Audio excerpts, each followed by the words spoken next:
Watson Episode 7 further develops Moriarty's plans, but it's an unseen villain from the books who truly stands out in light of Sherlock's fate. It's been known since the beginning that Watson's cast would eventually grow to include more characters from the books. And if CBS ever confirms Watson Season 2, that roster will likely expand even further. But while Moriarty unexpectedly revealed his face in the first episode, another villain lurks in the shadows who's only received vague mentions.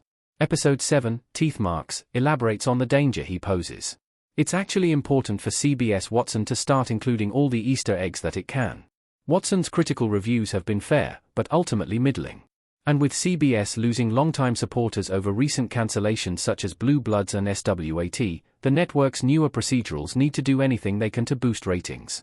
In the case of Watson, adding an extra layer to the story of Sherlock's death could be the very hook the series needs. And if Watson's most mysterious side villain follows his arc in Sir Arthur Conan Doyle's books, that won't be hard to accommodate. How Watson teases Sebastian Moran's involvement in Sherlock's death. Unseen villains are the most dangerous kind. So far, Moriarty's plan in Watson has only used hatchet man Sebastian Moran as a bargaining chip.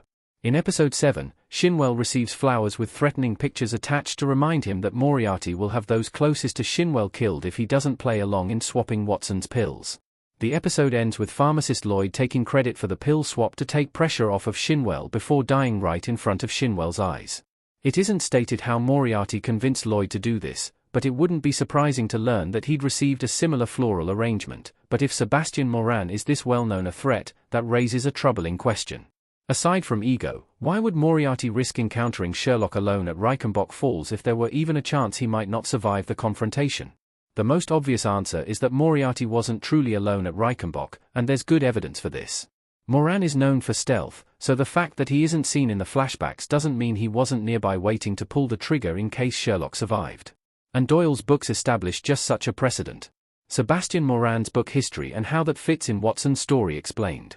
The Colonel got closer to killing Holmes than Moriarty did. Randall Park as Professor James Moriarty in Watson. Although some adaptations such as BBC's Sherlock ignored Sebastian Moran entirely, he played a significant role in Doyle's stories.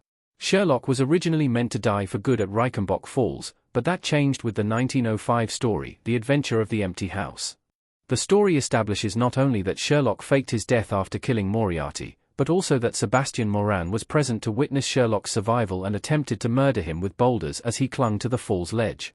But that's not even the least of what makes the tiger-killing Colonel Moran's inclusion in Watson so deadly. The same story establishes Moran as one of the reasons Sherlock faked his death in the first place.